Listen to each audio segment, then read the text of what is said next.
Thanks for listening to the AZ Wildcats podcast. This is presented by OG's. We'd like to give a shout out to OG's Brands, the official sponsor of Flavoring Fridays. OG's is not your average cannabis-infused gummy. They absolutely knock it out of the park when it comes to flavor and effects of their gummies, or a total slam dunk. Head over to ogsbrands.com and see their full lineup to find out where you can purchase. Okay, joined by Jason Scheer and the great Bruce Pascoe. People ask me all the time, they say, Mike, who is your favorite person on all of the Tucson media? And I tell them, and Scheer's been in these situations before, and I say, without question, it's Bruce Pascoe, and there's about 30 notches below. Bruce, the beat writer for the AZ Arizona Daily Wildcats, the number 1 ranked Arizona Daily Wildcats. Hello, Bruce. How are you? Good. Thanks for having me. How are you guys doing? All right, Bruce, let's get down to it. Bruce Pascoe, unlike us, you actually are able to vote on the rankings. You have Arizona at number 1 now. What have you seen so far from the Wildcats where you're like, all right, that's the best team in the country? Well, I mean, obviously Duke and Michigan State, and they haven't lost any games. I mean, I think you could maybe say, Duke and Michigan State aren't quite the teams that they were thought to be at the beginning of the year, but they're still pretty impressive games, especially winning on the road. And then it's also, as always with voting, it's a function of what is everyone else doing around them. And Purdue losing at Northwestern took them out of that realm, and a couple other things have happened. And Bruce, who are you rooting for in that Northwestern Purdue game? Did you have any?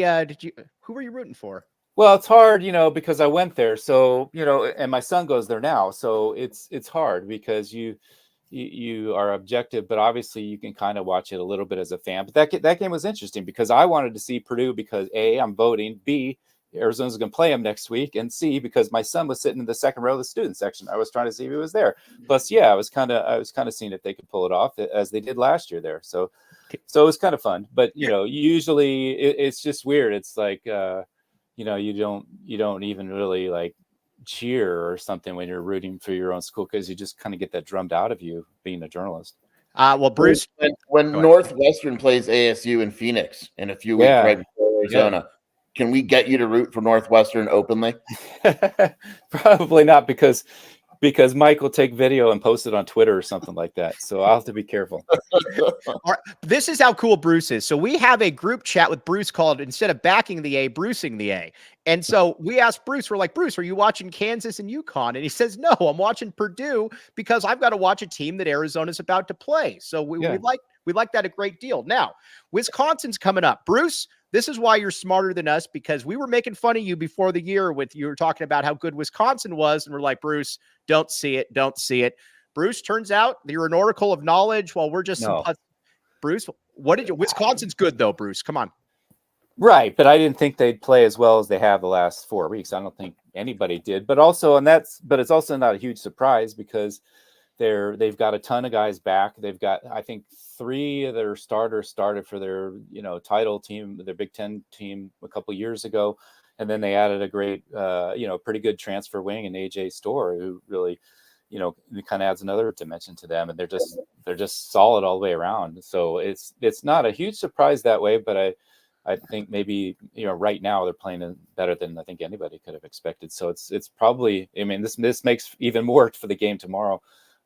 Because I think the way they're playing is not only scary for Arizona, but maybe good for them because they just got ranked number 1. And that's often a position where you can get complacent or listen too much to how great you are, but they should be pretty focused to play this team. Spread just dropped. Arizona's more than I thought. Arizona's favored by 7.5. I thought it'd be a little less. That seems like a lot because if nothing else, they're going to force the tempo as much as they can.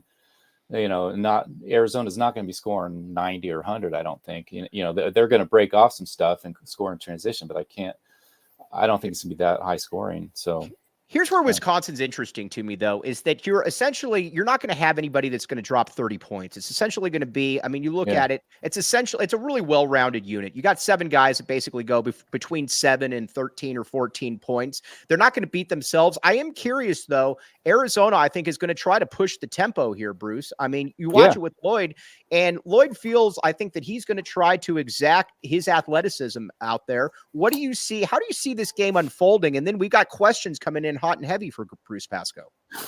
I think that, yes, I think Arizona's absolutely going to break it off. The question is, how sustainable is that? Can they really rattle at Wisconsin and force turnovers? This is a pretty good ball handling team at Wisconsin. That they're going to be. It's going to be hard for them to control the tempo. I think they're certainly going to try, but I don't know. To me, I think the biggest key is, how does Arizona deal with Wisconsin's offense, because they go so deep in that shot clock. I think they average 20 seconds per possession. And so what's going to happen when it gets to 16, 17, 18, and Arizona's already denied 3 shots and they pass around to get the 4th shot? Are they going to be there still? Or are they going to slack off just a little bit? And that's that'll be interesting. But again, I think they're motivated. So I think they will be there. Sure. What matchup are you most interested in to see in this game? Wisconsin's bigs, to me, are interesting because, like, their big man, Crowell, he had 4 threes against Michigan State. He's 7 foot, 250 pounds. So do they trust Umar to go guard him on the perimeter? Do they let him shoot and say, look, if he hits 6 threes and that's how we lose, so be it? I'm really curious to see how they attack that matchup. And they're big across the board, like you said. I mean, 7 foot, 6'9", 240. I mean, this is a big team they're going against here, Bruce. Yeah, I mean, what Jason said, I think that happened with Filipowski a little bit, and they kind of just, to some extent, let him do what he did and try and take care of the other guys. But I think the difference with Wisconsin is what's so interesting about them is they're fine playing, just improvising. If you deny a couple shots and the ball's flying around and somebody gets it, and they're just going to get it to somebody else, and they don't know who's going to, kind of like Arizona in a sense, they don't really know who's going to be the guy for them and from possession to possession or the game or whatever, but they can improvise really well. And that's got to be unsettling, I think, for a defense too. All right. I'm telling you, Bruce is the king of humbleness. All right. Now we're going to get to questions here for Bruce because we only have a limited amount of time with Bruce. But first, Bruce, have you ever played the Arizona lottery? And no, I think when I don't know if that counts, but that, what was it, Mega or whatever, when it got to like 2 billion or something. You played it, didn't you? Yeah, that counts. When it gets that, I don't know if that, I mean, when it gets that big, if you look at the numbers, it's so ridiculous to the odds to hit them. But Bruce, I got it. Bruce, I got something for you here. You should check this out. Sheer and I are both trying it. Scratchers start at just $1 for the Arizona lottery. Bruce, you can win up to $500,000. Bruce, you would not turn that money down, would you? Yes, I would. I would turn it down based on the odds of winning that scratchers. Or you have to look at the odds to win versus what they're paying out. And if it's less than 1-to-1, I'm not doing it. Wow. All right. Well, Bruce stands on principle. It's got to be even way past it, actually. Yeah. All right. Well, either way, I'm going to do it. Shear's going to do it. Be like us. Go out and buy your holiday scratchers today. Arizona lottery. One more thing, Bruce. Have you ever been to Illegal Pete's? No. It's on University. It's very cool. It's where the cool kids hang out. I was never invited to hang out at Illegal Pete's, but I try to hang out there when I can now that they can't basically not let me in. Check out Illegal Pete's. All kinds of stuff going on. All kinds of really good stuff. Illegal Pete's is your go-to spot this fall. Stop by for happy hour, 3 p.m. to 8 p.m. every day at all 12 locations. Illegal Pete's, the go-to spot for burritos, buddies, and beer for 28 years. All right, now we have questions for Bruce. Bruce, from T-Burns 826, the great T-Burns 826. How many games does Bruce see Arizona losing this year? Wow. I mean, I probably adjusted down based on the way they're playing now. Earlier in the year, I probably would have said about 7, maybe 8. But I think, the combination of the way they're playing, you figure they could get 2 maybe this month, and then I probably could see them going through the Pac-12, winning, maybe losing 4, probably. Right. So I'd guess around, I guess, 6, maybe 7. Yeah. What's the most? All right, let me ask you this: what is the best? the I know that you have Arizona at number 1, obviously, but what is the team that you look at that you've watched and said, besides Northwestern, that you said that's the best team that I've seen all year? Is there that team? Well, as you know, Mike, I kind of think highly of UConn, and I think they went into Kansas. They came back. They almost won that game. I think they weren't even quite at full strength, and this is a team. And I underestimated them last year. I didn't think they were that good early. They hadn't played anybody, so I wasn't voting them that high. And then obviously they came on and ended up winning the whole thing. So they've lost some guys, but they're tough, and so I like them. They're a team to watch. I think obviously Kansas and maybe even Baylor, but I think and Houston obviously is they haven't played a great schedule yet, but you just know with the tradition of that team and the way Kelvin Sampson hasn't going that they're going to be causing trouble when they start playing some better teams. I want to give Bruce credit also because I laughed, and Mike knows this. You didn't have Texas in your top 25. Yeah, you were one of the very few people that didn't have them. They're ranked 12th, and then they go and they looked awful. And you look at their schedule, and you're accurate. They haven't beaten anyone, and they got absolutely killed the other night. Yeah, I mean that's all part of it, though. Like I haven't actually seen them that much, but I just I mean by this time of the year, you're generally throwing out preseason expectations, but I just think the schedule, they gotta prove it, and but that also can work. That also can make it tricky because there's a lot of times you take a team, especially these Big Ten teams. That's why people say they're always overrated. Is the reason they are because they play all these great teams, and you start to think, wow, they played this great schedule. They got to be good. But the fact is, then you also have to consider, well, have they actually beaten any of these teams? And it gets a little tricky. It's really hard. It's really hard to evaluate Big Ten and Big 12 teams some of the time, especially the second tier teams in those leagues, because you're just not really sure how good they are. And ultimately, as you guys say, at the end of the day, they end up being a 8 seed and losing in the first round, and that's it, or whatever, or an 11 seed. Bruce, we got to stay on good. We got to stay on good terms with our Big 12 friends out there. We will not compare the Big 12 to the Big 10. Bruce Pascoe, come on. Well, I'm just saying in the sense that. Well, I'm just saying in the sense that both of them have teams that are highly rated. I mean, yeah. Well, but they do good.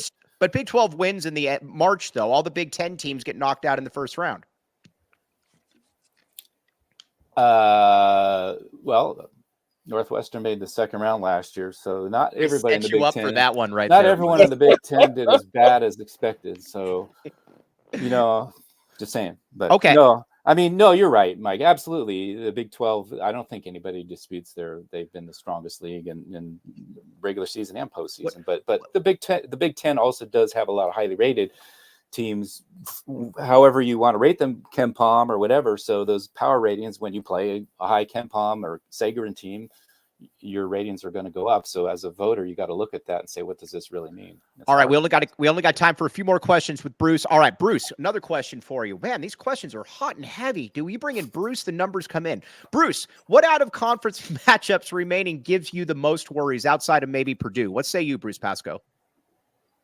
For Arizona? Yeah. Well, I mean, out of conference matches, well, they don't have that many left. I mean, Purdue, obviously that's going to be troubling in a difficult environment, because you could argue that, Alabama and Florida Atlantic, those are both kind of semi-home games for Arizona, really. And so it's really Purdue and that, but I think that's a game, even if they lose it, is going to probably help them just as far as, being exposed to something like that and that whole thing. And who knows, maybe they pull it out. I mean, stranger things have happened.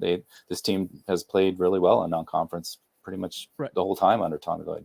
All right, another question for Bruce. All right, everybody, we only got time for 2 more questions for Bruce. Bruce, how much do you think the Big 12 how much better do you think the Big 12 is in comparison to the Pac-12? I mean, probably more than I would have guessed at the beginning of the year, but I think it's just at least what they have this year. Probably you could argue, that middle section's probably stronger and maybe even on top as well, because right now in the Pac-12, I think Arizona's kind of separated itself, but those, I thought going into the year that there'd be 3-4 teams really pretty close in Arizona, USC, Colorado, Oregon and maybe UCLA, and when UCLA comes together with all their youth. And you haven't really seen that yet, so you have to say it's Big 12 definitely got an advantage at this point. This is a great question. Tyler Warden, what are Bruce's vices? Bruce, do you have vices? That's actually a really good question. I've never thought about that. Well, you like to point out Del Taco, right? So no, Del Taco is a strength. I don't know if that counts, but no, I don't know. I mean, do you probably gummy bears and sugar in general? Probably too much of that. Nice. All right. Now, last one, Bruce. I was driving yesterday or the other day, and I sent you this picture, the Kia Optima with a Mr. Pasco on it. This was not you, Bruce, correct? I do have a Kia Forte 2013 stick shift, but I don't have an Optima, no. So yeah. All right. So that's right. That was the PASCO. That's the Italian spelling, I think. Ours. Yeah, because you're Cornish, correct? The name is, yeah. Correct. I just like that 1/16 Cornish, yeah. All right. Before we sign off here, or before Bruce signs off, Bruce, is this the best team that you've seen from Tommy Lloyd so far? That's a great question. I think, I don't know what you guys think. I'd love to hear what you guys think, because I think the jury, obviously the jury's still out. I think, as a team, top to bottom, yeah, probably. But I think I still think that first team in 21-22 had top shelf talent. Those three guys that were really, really talented, especially Mathurin and Koloko, the way they could change the game in their ways. And this is more of a collective thing, and it's deeper and more impressive in a lot of ways. You're right. All right, Bruce, as always. Now, listen, you got to follow Bruce on Twitter. He doesn't get on Twitter. I tweeted Bruce. He doesn't respond to me. It's okay. I do occasionally, but I always answer emails and stuff like that. Just Twitter's tricky.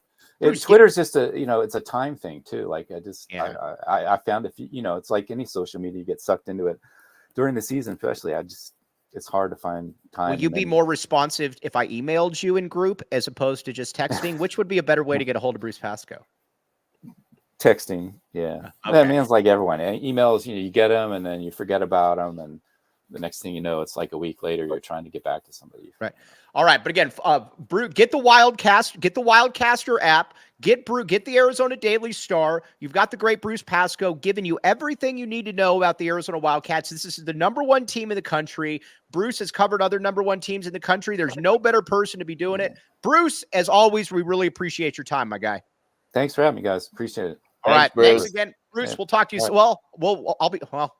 I'll be texting you, Bruce. Gotcha. All right. Now let's talk a little bit about this. We got to give Bruce a lot of credit here for going Arizona number one. Quite frankly, I believe that it's Arizona number one by a good percentage. But the other thing we got to give Bruce credit for too is Wisconsin. I didn't see it with Wisconsin. Bruce did. Again, Bruce is an oracle. Bruce also didn't have Wisconsin ranked this week. He gave in to the masses. Well, by the way, Art Owens, we're going to call it Twitter, not X. Sorry. We are informal on this show. Wisconsin though is a good team. I will say this: the game against Marquette is, I don't see him losing 6 games either. T-Birds. The game against Marquette is what really kind of opened my eyes, because as much as I'd like to demean Marquette, I can't. They got obviously the point guard who you thought sucked. He's actually really good. And you've got the big dude out of Desert Vista who's a shot blocker, who's long, is athletic. They're a really good team, and Wisconsin kind of handled them. That was the game where I was like, wow, that's not bad. Yeah, I mean, I think it's important when you beat the crap out of teams. Like, they beat the crap out of Virginia. And I know we're not big Virginia fans, but 24 points is a lot of points, dude. Yeah. Marquette is obviously a good team. They beat the crap out of Marquette. Like they were leading that entire game. And so, is Wisconsin a national title contender? No. But are they a very solid team where if Arizona doesn't play well, Arizona will lose? Yes. You know what they are too? They're solid across the board. They're very, like we talked about earlier, they're very tall. When you go 7 foot and 6'10", and neither one of them are string beans. And then when you have 7 players that average between 8 and 14, again, it's a pretty solid team. And I would disagree with you. I would disagree with about Storr being the only good player. They got a couple good players there. I didn't say Storr was the only good player. No, Mike. I was arguing with Storr was the only guy that could go for 30. The other players are good. Their bigs are good. Chucky Hepburn is solid. Where's Chucky Hepburn from, by the way? Yeah, how does Nebraska miss on Chucky? Chucky Hepburn, Omaha, baby. Omaha in the house. Unbelievable. Jacob Franklin's homeland. Go ahead, though. They're very, and you know what? It actually intrigued me too. They are a very good rebounding team. Yeah, very good rebounding team. One of the best in the country, the best by far that Arizona has faced this season. And rebounding is going to be big because if Wisconsin rebounds, they're going to want to slow it down as much as possible. And if Arizona gets the rebound, we know what they're going to do. So rebounding is probably, to me, the biggest key to the game. This is, yes, we're going to get to a lot of Arizona football here shortly. This is also not a game where I don't believe that Arizona can go, I don't believe Arizona can go small in this game. I know at times Tommy Gunn likes to go small, probably putting Pella at the 4 and Keshad at the 5. Keshad, Don McClain, not Keshad, Ben White. But this is also a team, again, their whole thing is rebound. Their whole thing is going to be rebounding. Umar Ballo, leader of men, and Mount Crevis. I would like to see them split about 20-20, to be honest with you. I would like to see Mount Crevis get more minutes, Skier. Wisconsin doesn't go small, right. Ever. They don't do it. And they don't actually go to their bench very often either. That's something to keep an eye on. But Arizona cannot go small in this game. I would be very surprised if they go small. They're probably giving up the rebounding battle. And Tommy Lloyd isn't the type of coach to do that. I think Crevis plays quite a bit in this game. I really do. I think Crevis plays a lot. Also, I'm going to be interested to see what Arizona tries to do defensively because, again, Wisconsin's going to try to slow this game down. Are you going to shoot passing lanes? Are you going to extend the defense out and try to kind of exert your will? That's the other thing that I'm really interested to see here because, again, they want to play. Wisconsin 1,000% wants to play this game in the 60s, not in the high 80s, sure. Yeah, they want this to be an ugly Big Ten basketball garbage type of game that no one likes watching until the last 3 minutes. That is their dream. If this game is in the 80s, it means that Arizona scored 80 and Wisconsin scored 65. You know what it is? Wisconsin's not built to be in the 80s. You know what we did? We just got a clip right there for the great Jacob Franklin. Very excited about that. That clip. You never retweet the clips, by the way. Also, now let's get to prediction time, Sheer, and then we're going to get to a lot of Arizona football. But what do you got for a prediction, Sheer? I don't remember what I picked on the podcast last night. It doesn't matter. Go with another one. I think I picked Arizona like 76-68. Okay. Something like that. I think Arizona covers, actually. I think Arizona is going to win 82-71. Also, if you wanted to bet on this, where would you bet, Sheer? There's only one question.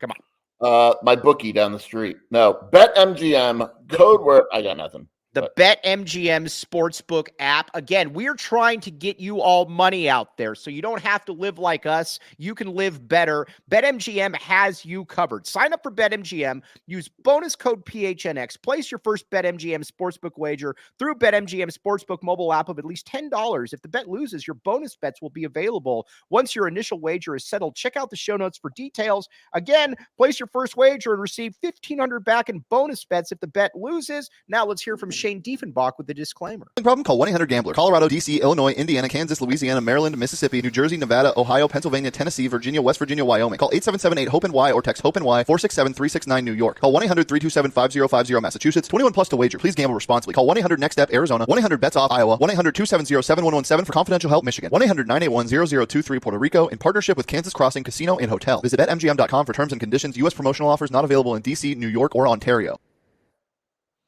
All right, now, also, if you wanted to get to these games, you're saying to yourself, Mike, where would I get to these games? I have no clue how to do this. Game time, my friends, game time. I shouldn't have to keep telling you all, but we're going to keep doing it because it's basically a public service announcement at this point. Check it out, game time, game time.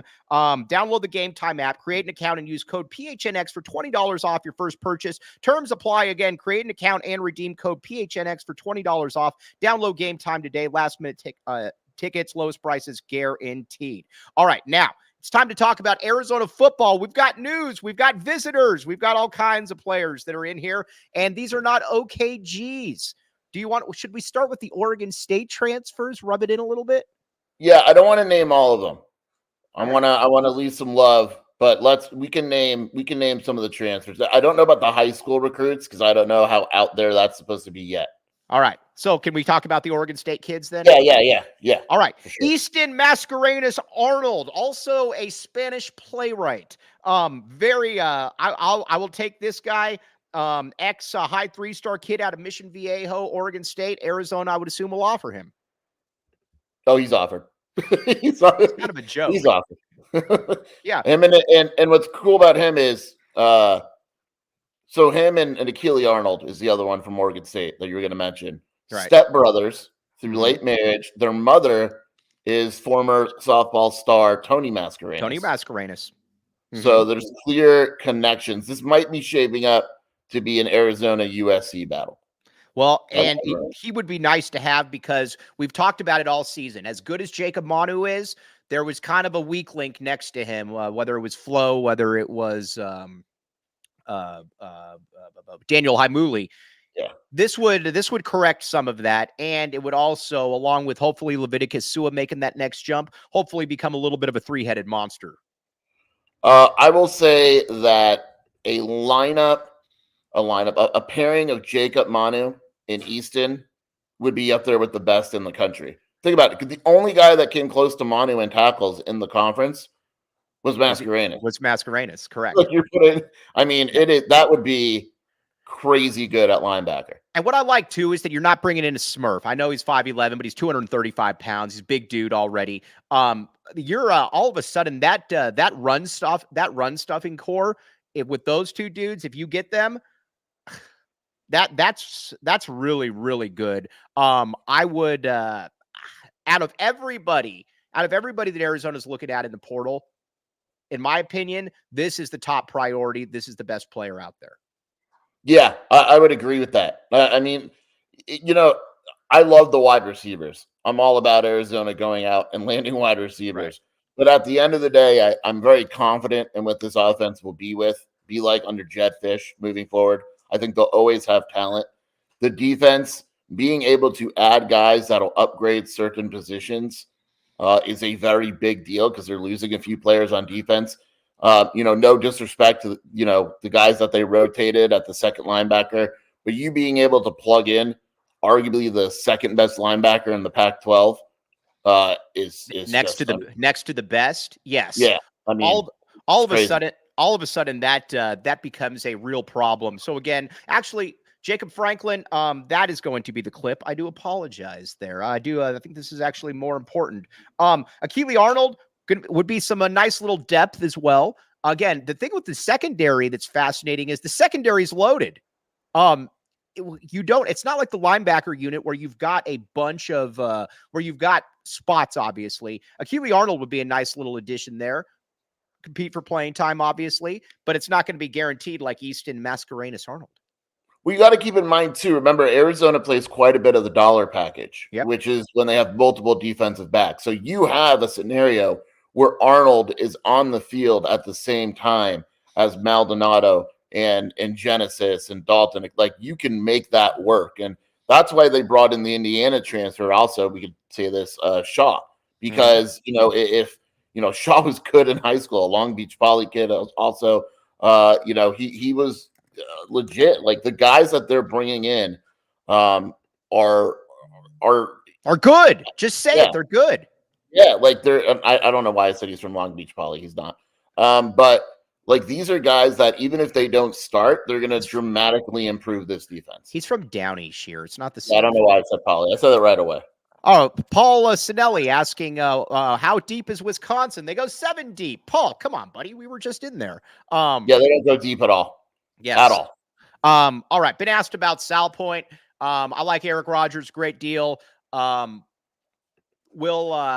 I know who the finalists are probably going to be for. I'm not going to put that out there, but I want to say something about Sal Point really quickly. I think Sal Point coaches get somewhat of a bum rap in that Eric Rogers was not, well, let me put it to you. Let's talk Benet for a second. Cam Denson was a player that I was wrong on. Is this true, Sheer? Yeah, you're very rarely wrong, Mike, but that was one of them. And I was wrong multiple times, first at Arizona, then at NAU as well. But Cam Denson was a big-time recruit. Cam Denson could have gone almost anywhere he wanted. Maybe not Alabama, but, he was a four-star. He was a mid-four-star kid for a reason. Benet had no problem sending him there. Guess what? Benet or any coach was not going to send any kid to play for Kevin Sumlin that's good. That would just be malfeasance. This is correct, Sheer. Yeah, I wouldn't send my kid to play for Kevin Sumlin either. Right. Now, you can't. Now, from Rogers' perspective, you can't force a kid to go somewhere. Now, listen, I mean, you can't force, the hand of George Rushing to send a kid somewhere where obviously he wanted to play games and whatnot. And same with Will Hyde. So again, South Point, I don't know that South Point coaches are at all telling kids not to go there. I don't think Rogers for a second is saying that. I think he just kind of stays out of it. Yeah, I think people have misconceptions about what high schools do. South Point doesn't hurt Arizona. It just doesn't help Arizona. Right. And there are some schools in the South that'll be like, oh, you got to, like, we have a connection, blah, blah, blah. That happens sometimes, but it's not as common. Like the Servite coaches weren't saying, hey, Noah, hey, T-Mac, you have to go to Arizona. Right. That's just not, that's not how it works a lot of times. And I know people are always mad at South Point, like, even back to like Chris O'Dowd. No one told Chris O'Dowd not to go to Arizona. There was local pressure for him to go to Arizona. Right. It's just that's how it works out a lot of times. It just is what it is, and I can't really blame. Somebody for not listen. Ransom, Bijan Robinson, all those. If you got Ohio State or you got Texas or you got Washington and you got Kevin Sumlin, I'm sorry. Bijan Robinson's in the NFL, playing for the Falcons, making a lot of money, had a great college career. You can't blame him for not going to Arizona. What's cool too about Bijan is people don't blame Bijan because he handled it coolly. Bijan Robinson was on the sideline for Arizona football, and he would be welcome at every Arizona football sideline because he's a great kid and he handled it the right way. That's what I think people need to realize there. I'm going to say this because I don't want to talk about the Rushings more than we have to, because I know that's what we're kind of doing. But you can't find one. I've never heard one person, and maybe you're around the scene more than I am. I've never heard one person say anything remotely negative about Bijan Robinson, the person. Never. It's not. And watch him in the NFL. He scores a touchdown. He looks up to God and he hands it to him. It's this is always an interesting one. Jed Fish. I've always wondered this. I believe Bijan would have ended up here. I do. I think that Jed Fish would have had enough to sell him. And a vision that I believe Bijan Robinson would have been a Wildcat. You think your other guy would have been a lock, right? Oh, Lathan Ransom? Yeah. Yeah, for sure. I believe Lathan Ransom would have been at the U of A for sure. Yeah. Robbie Donna. I'm all right. I'm not going to get into all of the other stuff, but again, Eric Rogers, good dude. Wish them and wish South Point nothing but the best. So those are the kids that you really need to keep an eye on. And Chuba May is going to be on campus. We expect Arizona to get Chuba May. UC Davis, gargantuan tackle. We can go with a 2-down lineman look of him and Big Bill Norton at times. With 9 people behind them, they will be like the gladiators at the scene of setting the stage. Yeah, I would. I wouldn't be surprised if he commits on campus this weekend.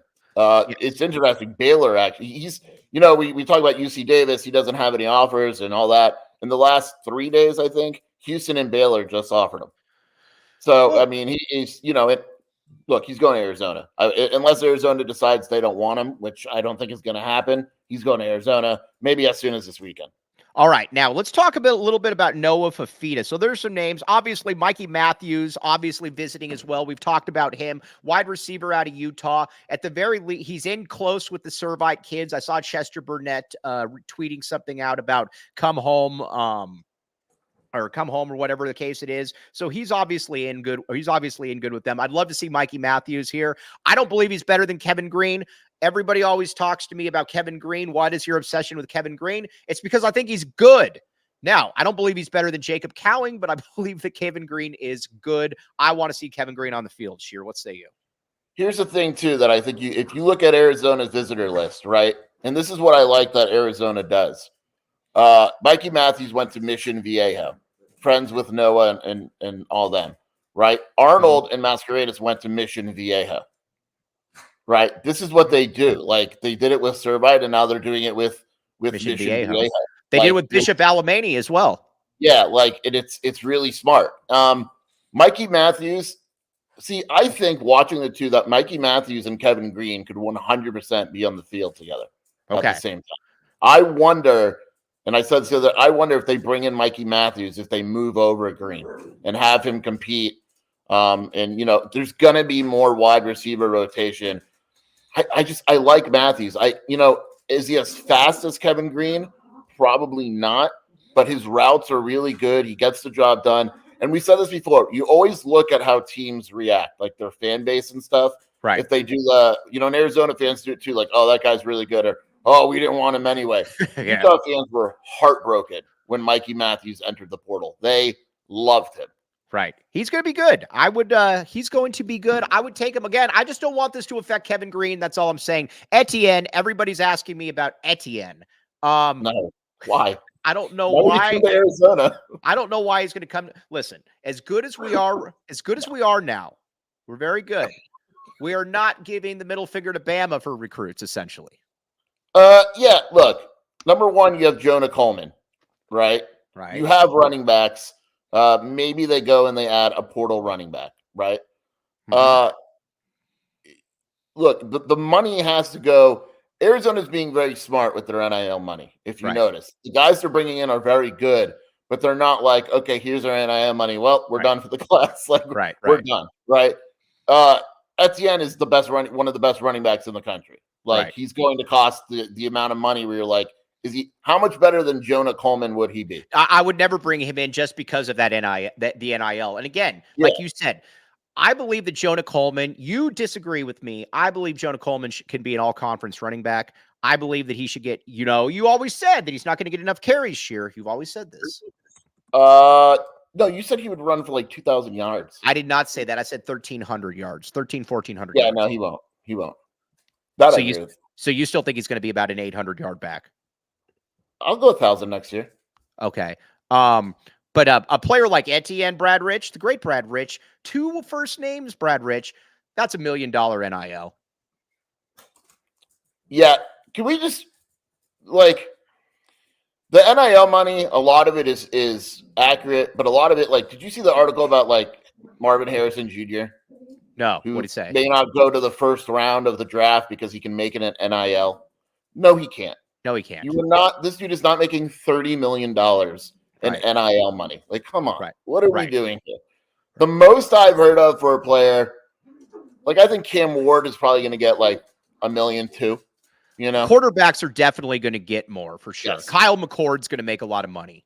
I will say this. There is a quarterback. I don't know if I could put this out here, so don't timestamp it. Jacob Franklin. Yeah. North Texas quarterback Chandler Rogers, who's a badass, was supposed to visit ASU this weekend, right? He's now no longer visiting ASU because he told ASU what he's commanding in NIL that other schools have offered. And ASU was like, oh, there's no way we can pay that. Yes. What would you, by the way, who would you rather have, Kyle McCord or Cam Ward? Cam Ward. Would you? You don't like Kyle McCord? Well, how many years do I get out of McCord? I think you get 2. Then I would always choose the 2-year guy over the 1-year guy. If they're all right, but like you said, Arizona is very smart with this NIL situation, though, and that they're not. That is also kind of a thing about where it was also good that because Arizona was having to put a lot of NIL into rushing. That can now be. If Jaden DeLora transfers, are you willing to bring in Jeff Sims as a backup? Dude, we got to get him to ASU by any means necessary. Jeff Sims, everybody out there, Jeff Sims, look this guy up. A Nebraska quarterback. This is the most amazing stat ever. 1 touchdown, 15 turnovers. Sure, that is, I mean, that's wild. 15 turnovers. One guy said, 1 touchdown, 6 picks. And then he says, oh, gosh, 9 lost fumbles.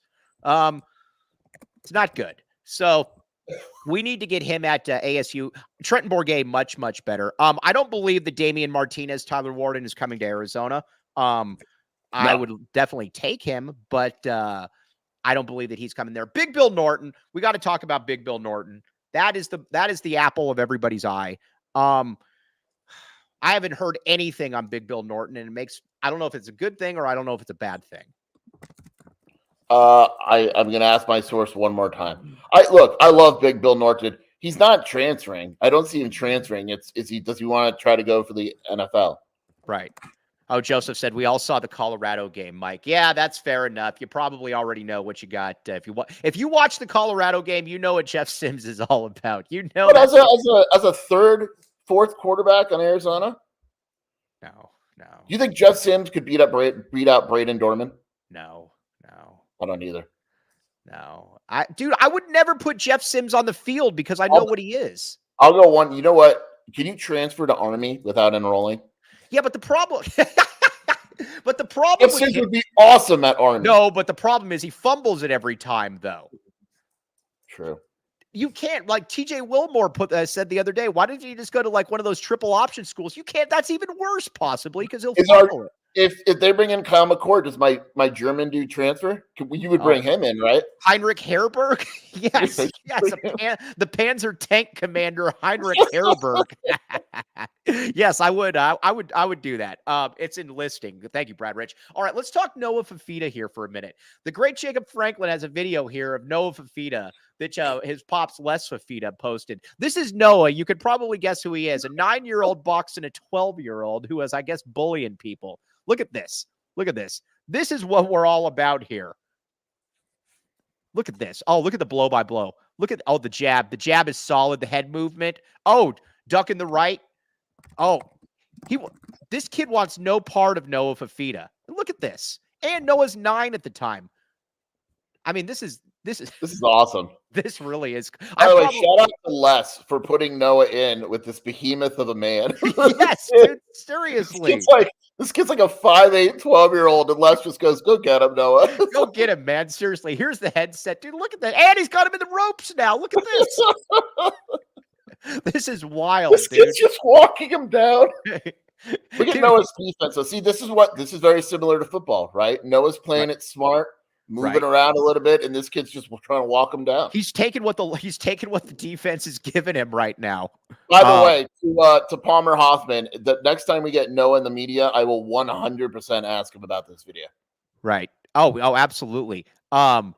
Ron. Oh, Ron. There's Jacob. Oh, this is Jacob Franklin besmirching Jacob Franklin. This will not happen, Ron. Look at what Ron just said about Jacob Franklin. Jacob is good people. Jacob is literally the coolest person ever. I don't know that I'd be alive without Jacob Franklin. And I'm not even necessarily kidding about that. The Bullies should get a rematch. Would love to see Yeah.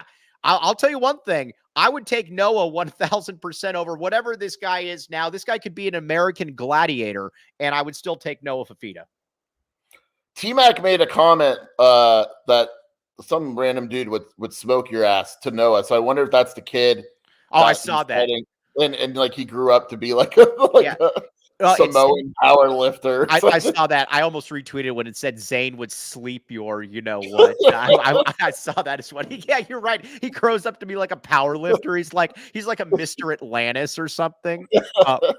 All right, Jacob Franklin, get back in here, Jacob Franklin. There's shots being thrown at Jacob Franklin, and this will never occur. By the way, Jacob Franklin, I believe, lost the best hair game amongst the gargantuan media. Yeah, I think Brody ran away with that, right? Brody, right? Yeah, Brody, but Brody's hair. Yeah, I mean, come on, dude. When you're the son of Brian Jeffries, you got a built-in advantage to begin with. We should have put Brian Jeffries up there as well amongst the best hair game. Okay.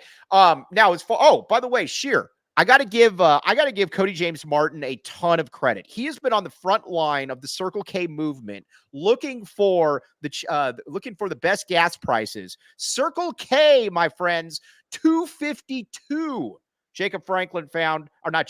Cody James Martin found. Join the inner circle for free by downloading the Circle K app today. Terms and conditions apply at participating locations. Visit CircleK.com for details. I really wish I had asked Bruce when the last time he went to Circle K was. I feel that I messed up. Yeah, you did mess up. You absolutely should have asked him. Bruce doesn't. Bruce does strike me as a Circle K guy. Bruce strikes me as a Circle K guy. The other thing about Bruce Bruce was having none of those ad reads. Normally, people try to play into the ad reads. Bruce was saying, no, I don't do scratchers. Why would I do scratchers? And you're like Bruce, no, scratchers are the worst. Yeah, no, I'm seriously. It's like, Bruce, you're not helping me out here. Bruce, Okay. Geez, drugs are terrible. Right. Yes. Ryan Neal, Artie Moreno, until this time has not been a donor, doesn't give anything. But I'll just leave until this time. Ellipses. Things can change. Things can always change, ellipses. Sheer, somebody just asked about where, what the deal with your pops is, or asked earlier. What's the deal? What's going on? He's at home. He got a pacemaker, and now we kind of just have to wait to see how everything responds. But he is out of the hospital for now, so that's good. He's doing all right. Yes, very, very good. We like hearing that. Now, Empire Flooring. What kind of flooring do you have, Sheer? Empire Flooring. Oh, I mean, let's be honest here. I mean, here's the cool thing about Empire Flooring, and you all know this. My parents actually have Empire Flooring. With Empire today, you get to shop at home, convenience, the right product for your needs, quick and professional installation, and a price match guarantee. Schedule a free in-home estimate today. All listeners can receive a $350 off discount when they see promo code, or when you use promo code PHNX. Restrictions apply. See empire.com/PHNX for details. Yes, very good vibes to Papa Shear. Like hearing that. All right, now we both are back in the A. We both like Arizona to cover. We're actually, unlike Bruce, we're rooting for Arizona. So again, we did really good work here. Again, become a Go PHNX diehard today. Go on there. You can get shirts, merchandise, all kinds of stuff. Become a PHNX diehard. Be like Jacob Franklin. And Sheer, where can they find you and your pooches? Wildcat Authority. We're doing a 50% off deal. Come check the full visitor list out. We posted it at Jason Shear on Twitter and the Wildcat Scoop podcast with my wife Shelby. All right, everybody, we did really good work. We'll be back on the post-game show tomorrow. Then guess what I'm doing? I'm going up to Phoenix. Front row seats for Frank Caliendo. Backseat passes. All right, that's annoying. But on that, there's a lady on YouTube that always tells me to stop doing that. I'll do it more. All right, for Jason Shear, the Shear family pooches, for Jacob Franklin behind the scenes, who's actually a good person. I can verify this. I am merely Mike Luke. You've been listening to the AZ Wildcats podcast. We all silly like the mayor.